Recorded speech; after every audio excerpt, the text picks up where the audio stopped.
نبي بعده.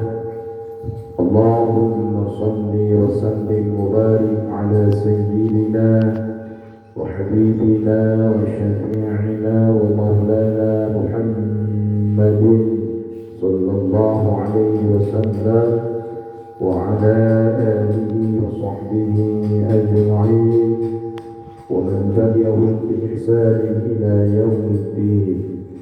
أما بعد، yang kami muliakan para orang tua kami dan sesepuh kami, yang kami hormati pengurus dan jamaah majelis ta'lim Uswatul Hasanah,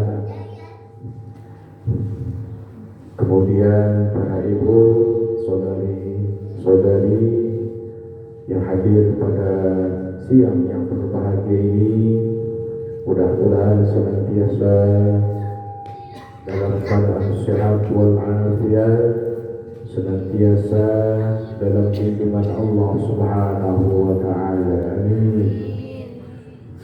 Bersyukur kita kepada Allah atas segala limpahan nikmat dan cucuran karunia-Nya.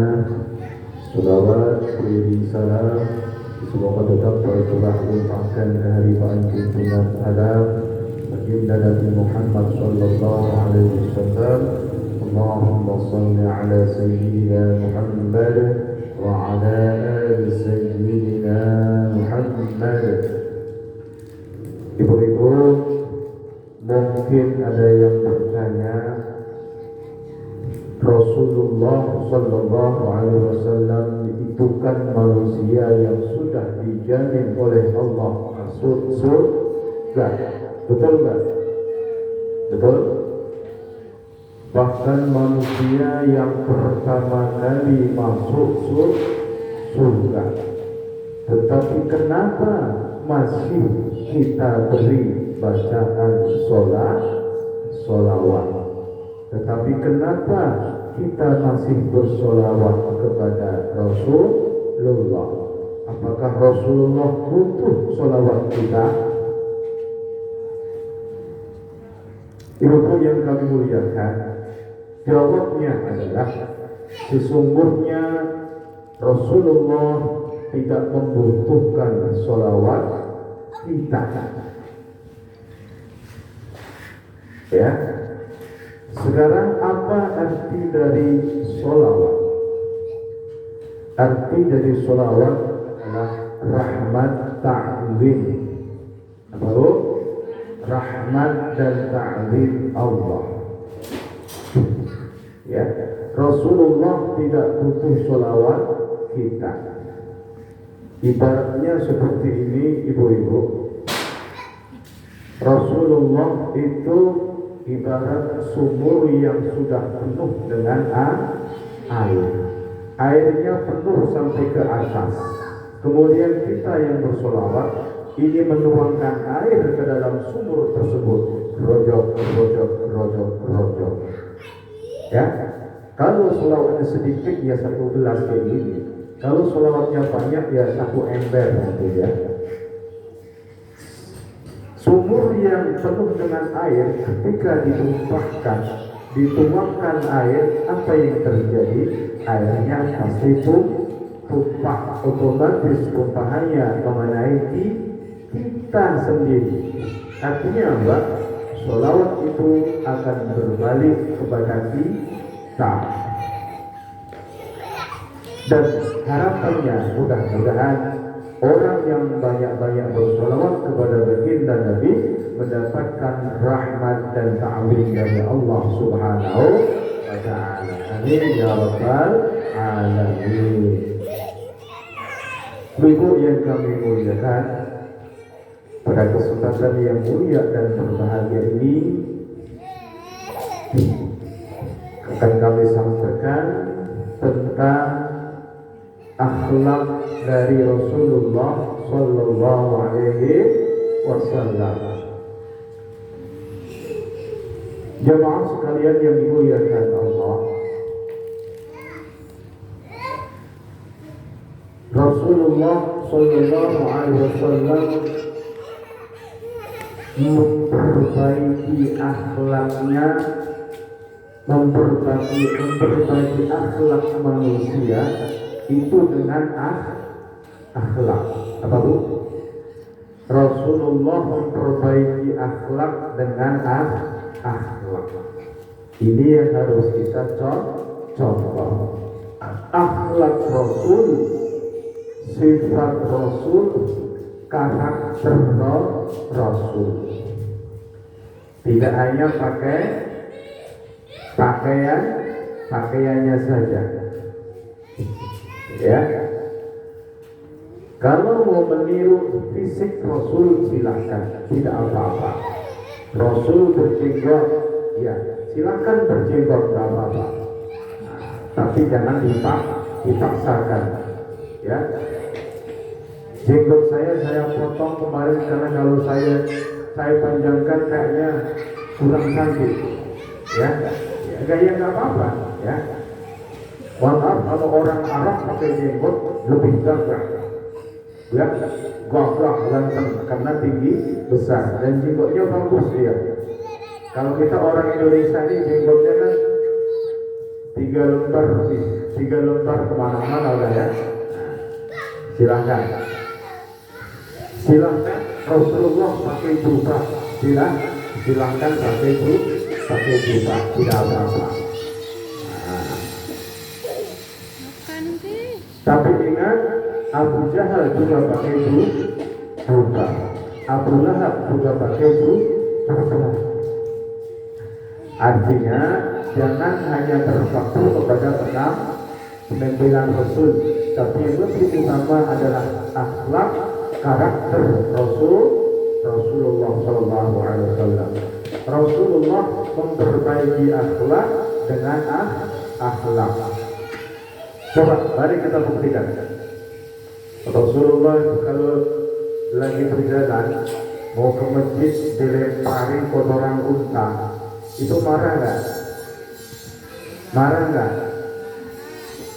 Ya enggak marah karena Rasulullah. Kita marah, ya. Kalau kita dilempari batu kecil, kembalinya batu gede, sekepal, ya. Kalau kita, ya, Rasulullah sampai setiap hari dilempari kotoran unta, marah nggak? Beliau tidak marah, malah mendoakan orang yang melempari. Doanya, Allahumma ighfir lahum fa innahum la ya'lamun. Ya Allah, ampunilah mereka yang melempari itu dengan kotoran unta, karena sesungguhnya mereka tidak tahu. Malah didoakan. Rasulullah dihina marah nggak? Tidak. Rasulullah diejek marah nggak? Tidak. Ya. Satu kisah ketika Rasulullah SAW sudah hijrah di kota Madinah, ya, di pojok pasar ada seorang Yahudi yang buta alias tidak bisa melihat. Di pojok pasar ada seorang Yahudi, namanya Yahudi, pasti tidak beragama Islam, pasti tidak beriman kepada Allah. Setiap hari orang Yahudi yang buta ini selalu ngomel, tahu? Ngomelannya keras. Ngomelnya apa? Bilang, "Hai orang-orang pasar, kalian jangan sekali-kali percaya dengan Muhammad. Muhammad itu orang gila. Muhammad itu tukang sihir. Muhammad itu tukang begini, pembohong." Ngomel setiap hari. Rasulullah dengar dan tahu. Ternyata Rasulullah tidak membencinya. Kalau kita digitukan kira-kira barang nggak bu? Kesempatan buta dia, ya langsung aja bawa kayu, hantam kepalanya, turun gitu ya. Enggak, Rasulullah. Justru apa yang dilakukan Rasulullah menyuapinya, mengambil makanan dan menyuapinya setiap hari sambil ngomong-ngomong disuapin Rasulullah. Panggilannya ya seperti itu. Orang-orang kasar, jangan percaya dengan Muhammad pembohong, Muhammad tukang sihir dan sebagainya. Disuapin terus setiap hari, setiap pagi sampai Rasulullah wafat. Setelah wafat ternyata tidak ada yang nyuapin, rasain dia. Ya. Setelah wafat tidak ada yang nyuapin. Akhirnya suatu ketika Sayyidina Abu Bakar sahabat Nabi bertanya kepada anaknya Siti Aisyah yang merupakan istri Nabi Muhammad. Wahai Aisyah,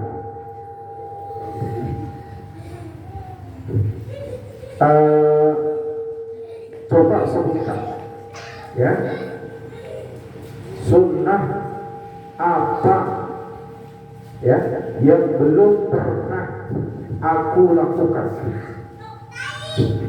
ya sunnah apa yang belum pernah aku lakukan selama ini dari Rasulullah Sallallahu Alaihi Wasallam. Kata Aisyah, wahai ayahku, semua sunnah engkau sudah kerjakan dari Rasulullah kecuali satu, wahai bapakku.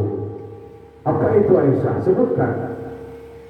Setiap hari semasa hidupnya, setiap pagi Rasulullah menyuapi seorang Yahudi yang buta, padahal Yahudi tadi mengejeknya setiap hari. Baik, sekarang aku akan melaksanakan. Abu Bakar pergi ke pondok pasar Madinah. Ya, disuapinlah itu orang Yahudi yang buta. Ya, begitu baru satu suapan langsung ditangis keras. Siapa kau? Kata Abu Bakar, pura-pura, aku orang yang biasa menyuapimu. Rupanya orang Yahudi yang buta ini tahu. Tidak. Yang biasa menyuapi tidak seperti ini. Tangannya lembut, makanannya halus. Katanya Abu Bakar, ya, Abu Bakar berkata, benar, ya, memang saya bukan yang biasanya menyuapi engkau. Ya, lalu yang menyuapi itu sekarang gimana? Sambil ngomel-ngomel, ya, tanya yang nyuapin gimana, ngomel-ngomel juga. Aku kasih tahu ya, jangan dekat-dekat Muhammad. Muhammad itu pembohong, Muhammad itu tukang sihir dan sebagainya. Lalu Abu Bakar berkata, wahai saudaraku, ketahuilah orang yang selama ini menyuapin Anda setiap pagi dengan tangannya yang lembut, dialah Muhammad Sallallahu Alaihi Wasallam. Dan sekarang beliau sudah meninggal, beliau sudah wafat. Langsung pingsan. Orang Yahudi yang buta tadi langsung pingsan, kaget dia. Kenapa kaget? Ternyata orang yang dihina selama ini adalah orang yang menyuapinya dengan penuh kasih sayang dan kelembutan. Seketika itu bangun dari pingsan, dia mengucapkan asyhadu an la ilaha illallah wa asyhadu anna Muhammadar Rasulullah. Alhamdulillah, tergerak hati. Ya, dia masuk Islam karena akhlak Rasulullah. Padahal Rasulullah belum mengajaknya untuk masuk Islam. Artinya dakwah Rasulullah banyak dengan hal, dengan tingkah laku, dengan akhlak, sedikit dengan ucapan. Ibu yang dimuliakan Allah Subhanahu wa taala, barangkali itu saja yang bisa kami sampaikan. Mari kita berdoa, mohon kepada Allah Subhanahu wa taala, mudah-mudahan